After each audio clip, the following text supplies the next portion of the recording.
வணக்கம் மாணவ செல்வங்களே! நான் நீங்கள் அனைவரும் நலமோடு இருக்கிறீர்கள் என்று நம்புகிறேன். இப்போது இன்றைய அமர்வை ஆரம்பிக்கலாம். நம் முந்தைய அமர்வில் ஆந்திர பிரதேச மாநிலம் உருவானது கடலோர ஆந்திரா மற்றும் தெலுங்கானா பிராந்தியத்தில் உள்ள வேறுபாடுகள் மற்றும் தெலுங்கானா மக்களிடையே அதிருப்தியின் வளர்ச்சியைப் பற்றி நீங்கள் அறிந்து கொண்டீர்கள்.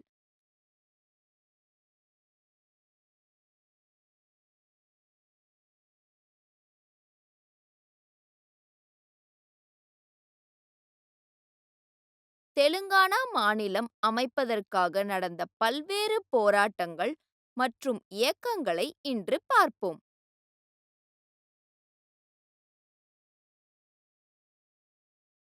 இன்றைய அமர்வில் 10ஆம் வகுப்பு சமூகவியலிலிருந்து தெலுங்கானா மாநிலம் அமைப்பதற்கான இயக்கம் பற்றி அறிய உள்ளோம்.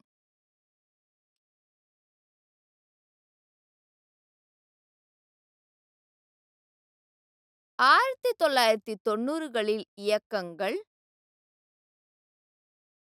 தெலுங்கானா ராஷ்டிர சமிதி,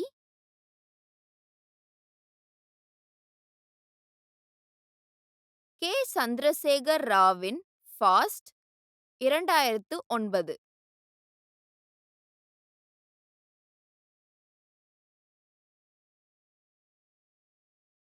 தெலுங்கானா இயக்கத்தில் போராட்ட வடிவங்கள்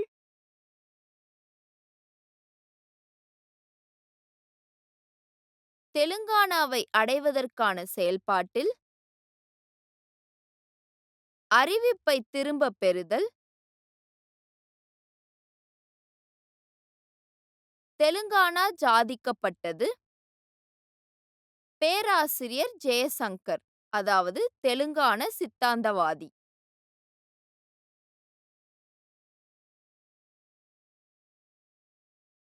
முக்கிய வார்த்தைகள்: பொருளாதார தாராளமயமாக்கல், தனியார் நிறுவனத்தின் அதிக ஈடுபாட்டிற்கு ஈடாக பொருளாதாரத்தில் அரசாங்கத்தின் கட்டுப்பாடுகள் மற்றும் ஒழுங்குமுறைகளை குறைதல், ஏதாவது ஒன்றின் எண்ணிக்கை அல்லது அளவை குறைத்தல். நுண்ணறிவுள்ளோர்: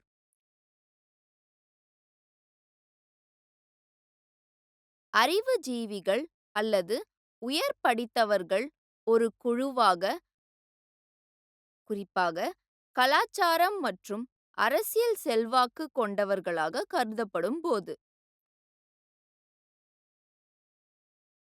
பயம்: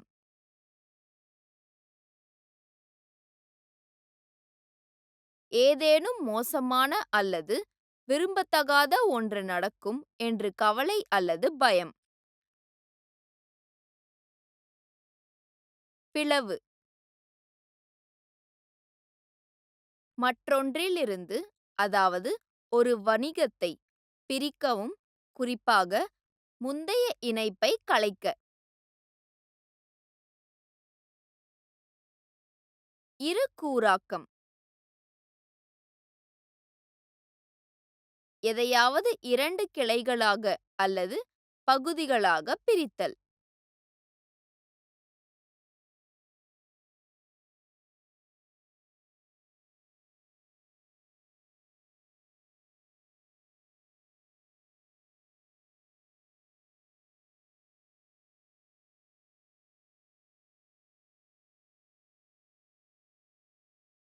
ஆயிரத்தி 1990களில் இயக்கங்கள் தெலுங்கானாவில் பொருளாதார தாராளமயமாக்கல் கொள்கைகள் விவசாயிகள், கைவினை கலைஞர்கள் மற்றும் பிறருக்கு கடுமையான பிரச்சினைகளுக்கு வழிவகுத்தது.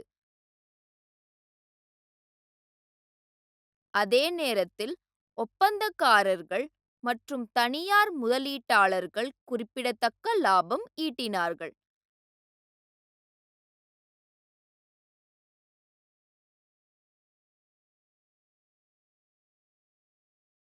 விவசாயிகள் அதிகரித்த இடுபொருள் விலைகள், மலிவான இறக்குமதி பொருட்களுக்கான போட்டி மற்றும் நிலத்தடி நீர் ஆதாரங்கள் குறைவதை எதிர்கொண்டனர்.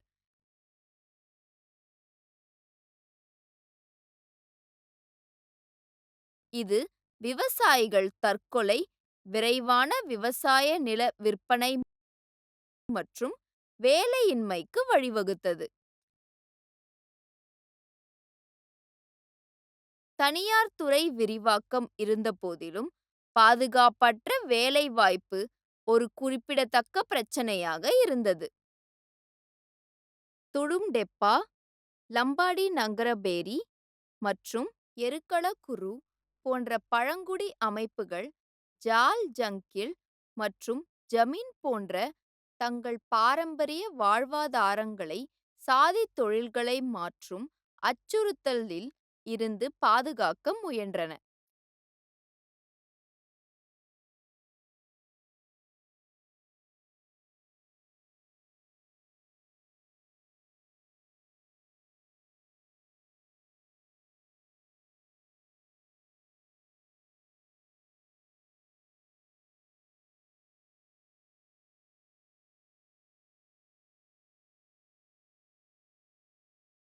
1989இல் தெலுங்கானாவில் நடக்கும் அநீதிகளை வெளிப்படுத்த தெலுங்கானா தகவல் அறக்கட்டளை நிறுவப்பட்டது.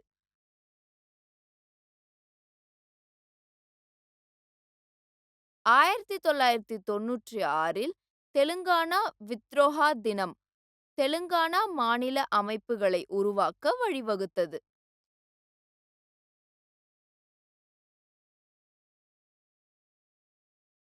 தெலுங்கானா ஊழியர்கள், மாணவர்கள், எழுத்தாளர்கள் மற்றும் கலாச்சார ஆர்வலர்கள் அமைப்புகளை உருவாக்கினர். இது செயல்பாட்டின் எழுச்சிக்கு வழிவகுத்தது. 1978இல் ஜகித்யாலா ஜைத்ர யாத்ரா மற்றும்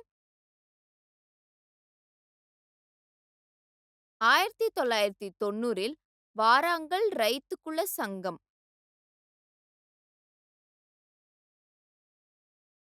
பொதுக் கூட்டம் அடுத்த தலைமுறை ஆர்வலர்களை தயார்படுத்தியது. இது புதிய அமைப்புகளை உருவாக்க வழிவகுத்தது.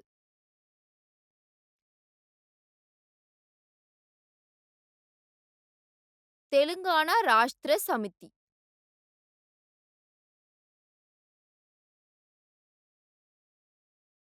2001ஆம் ஆண்டு தெலுங்கானா ராஷ்டிர சமிதி பல்வேறு அமைப்பு சோதனைகள்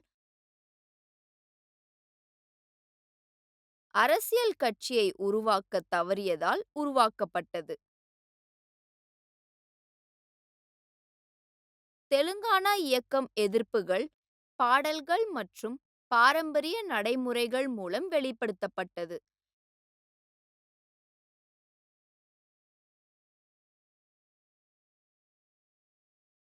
(2009 மற்றும் 2010க்கு இடையில் கூட்டு நடவடிக்கை குழு அதாவது ஜேஏசி உருவாக்கிய மாணவர்களின் தலைமையில் கிராமங்களில் ஒரு பெரிய தன்னெழுச்சி மக்கள் இயக்கம் தொடங்கியது.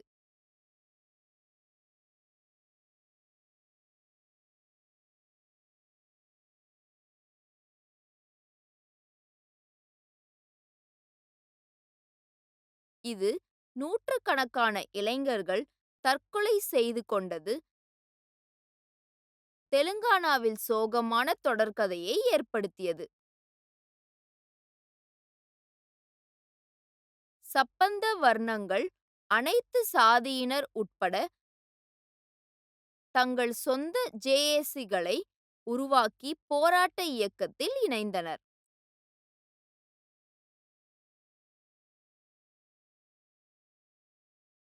அவர்கள் தொடர் உண்ணாவிரதங்களை ஏற்பாடு செய்தனர், பொது இடங்களில் பாரம்பரிய கைவினை பயிற்சிகளை மேற்கொண்டனர். மேலும் ஆசிரியர்கள், தொழில்துறை தொழிலாளர்கள்,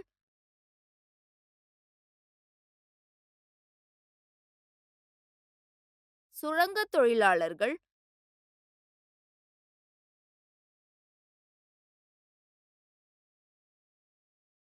தொழிற்சங்கங்கள் மற்றும் பெண்கள் அமைப்புகளால் போராட்டங்கள் நடத்தப்பட்டன. கே. சந்திரசேகர் ராவின் உண்ணாவிரதம் 2009.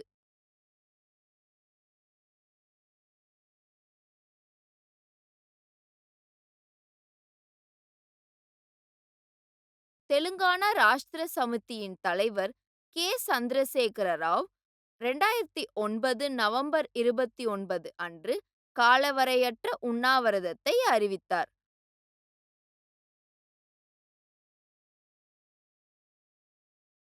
அவர் கைது செய்யப்பட்டு சிறையில் அடைக்கப்பட்டார். உஸ்மானியா பல்கலைக்கழக மாணவர்கள் தெலுங்கானா மாணவர்கள் கூட்டு நடவடிக்கை குழுவை உருவாக்கினர். அது மற்ற பல்கலைக்கழகங்களுக்கும் பரவி இறுதியில் ஒரு பெரிய மக்கள் இயக்கமாக மாறியது.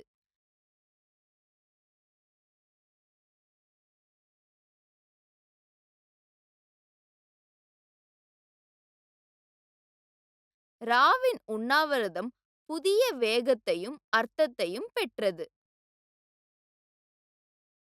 தெலுங்கானா இயக்கத்தின் போராட்ட வடிவங்கள்.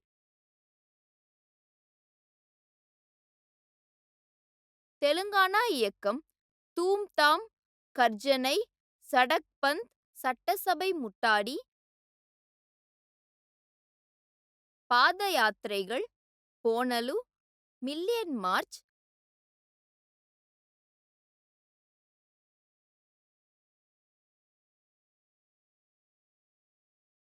சகல ஜன்னாலு சம்மே மற்றும் சாகர ஹராம் உள்ளிட்ட பல்வேறு எதிர்ப்பு முறைகள் மற்றும் அணிதிரட்டல் வடிவங்களை உருவாக்கியுள்ளது.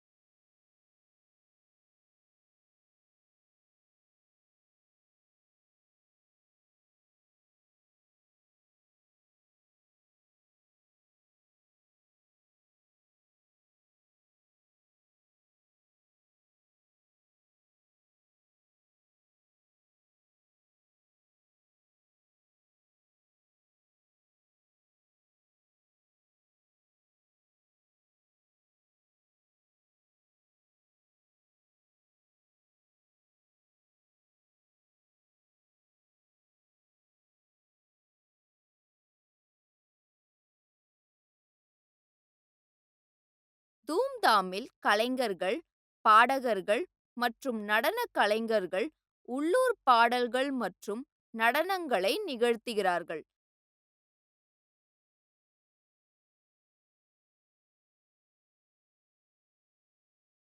வண்டா வார்ப்பு என்பது ஜாதி அல்லது மதத்தை பொருட்படுத்தாமல் பொது சாலைகளில் உணவு சமைப்பது மற்றும்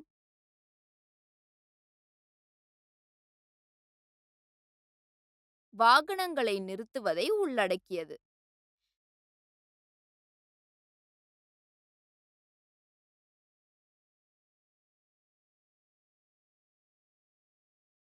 தெலுங்கானாவை அடைவதற்கான செயல்பாட்டில் டிசம்பர் 10, 2009 அன்று மாணவர் ஜேஏசி ஒரு சட்டமன்ற முத்தடியை அறிவித்தது. இது பல்வேறு பல்கலைக்கழகங்களிலிருந்து மாணவர்களை சேர தூண்டியது.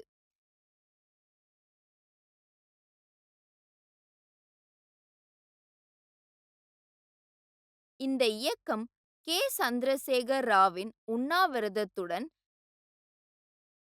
எம்எல்ஏக்கள் மற்றும் எம்பிக்களின் எதிர்ப்பையும் மீறி தெலுங்கானா அமைப்பதற்கான அறிவிப்பை மத்திய அரசை நம்ப வைத்தது.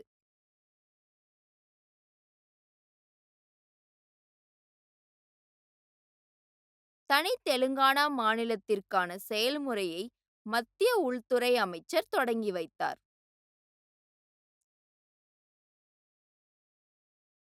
அறிவிப்பை திரும்பப் பெறுதல் 23 டிசம்பர் 2009 அன்று ஆந்திர அரசியல் தலைவர்களின் அழுத்தம் காரணமாக தெலுங்கானா புதிய மாநில அறிவிப்பு திரும்பப் பெறப்பட்டது.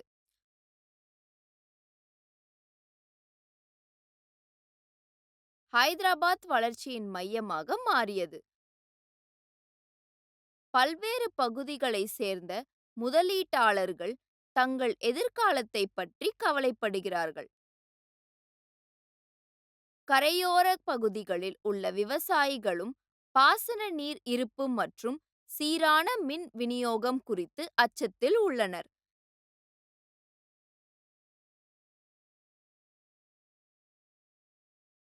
தெலுங்கானாவுக்கு புதிய மாநிலம் குறித்த அறிவிப்பை மறுபரிசீலனை செய்யுமாறு மத்திய அரசுக்கு அழுத்தம் கொடுக்கும் நோக்கில் இந்த போராட்டங்கள் நடத்தப்பட்டன.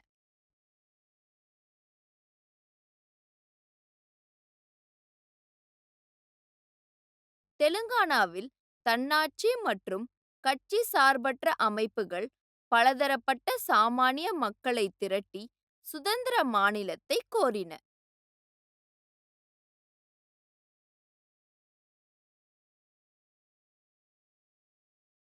அவர்கள் அரசியல் இயக்கம் மற்றும் வெகுஜன இயக்கத்தை வலுப்படுத்தினர், முழுநேர பணியாளர்களுக்கு பயிற்சி அளித்தனர் மற்றும் பல்வேறு நிலைகளில் ஒருங்கிணைத்தனர்.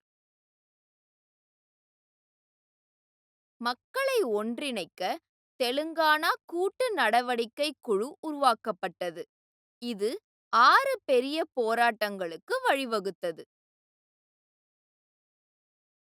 ஒத்துழையாமை இயக்கம்,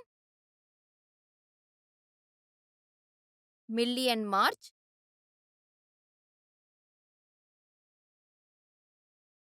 சகல ஜன்னாலு சம்மே,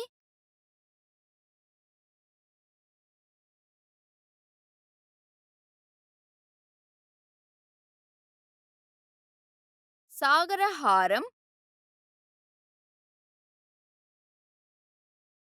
சஞ்சத் யாத்ரா,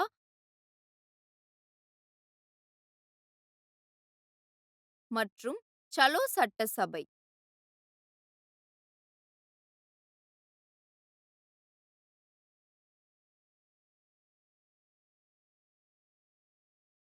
தெலுங்கானா அடையப்பட்டது. மத்திய அரசு காங்கிரஸ் தலைவர்களுடன் கலந்தாலோசித்து தெலுங்கானாவை பிரிப்பதற்கான தேசிய முடிவுகளுக்கு அழுத்தம் கொடுத்தது.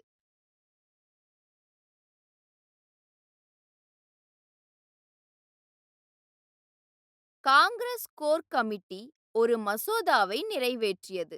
அதில் மார்ச் 1, 2014 அன்று ஜனாதிபதி கையெழுத்திட்டார். இந்த மசோதாவை எதிர்க்கட்சிகள் ஆதரித்து மக்களால் கொண்டாடப்பட்டது.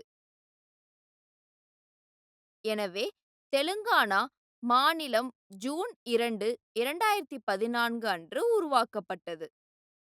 பேராசிரியர் ஜெயசங்கர், அதாவது தெலுங்கானா சித்தாந்தவாதி.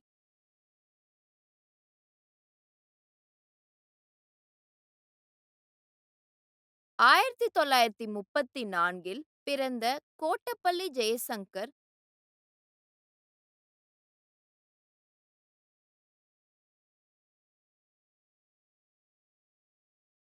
தனது மாணவ பருவத்திலிருந்தே தனி தெலுங்கானாவை ஆதரித்தார்.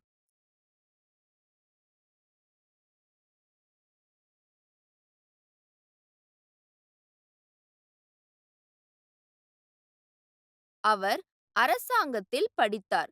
மார்காஜி உயர்நிலைப் பள்ளி, பெனாரஸ் இந்து பல்கலைக்கழகம் மற்றும் உஸ்மானியா பல்கலைக்கழகம்.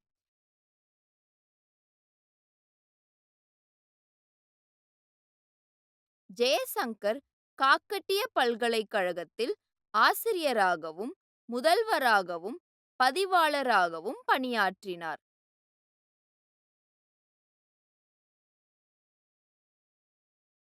ஆந்திர ஆதிக்கத்தால் தெலுங்கானா மக்கள் எதிர்கொள்ளும் ஏற்றத்தாழ்வுகளை எடுத்துரைத்து 1952ஆம் ஆண்டு மாநில மறுசீரமைப்பு ஆணையத்திடம் அறிக்கை ஒன்றை சமர்ப்பித்தார்.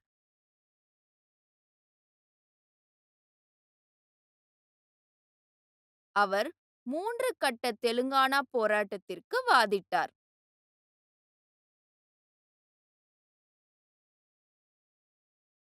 தெலுங்கானா சித்தாந்தத்தை பரப்புதல், இயக்கங்கள் மற்றும் கிளர்ச்சிகளை ஊக்குவித்தல் மற்றும் அரசியல் செயல்முறையை செயல்படுத்துதல்.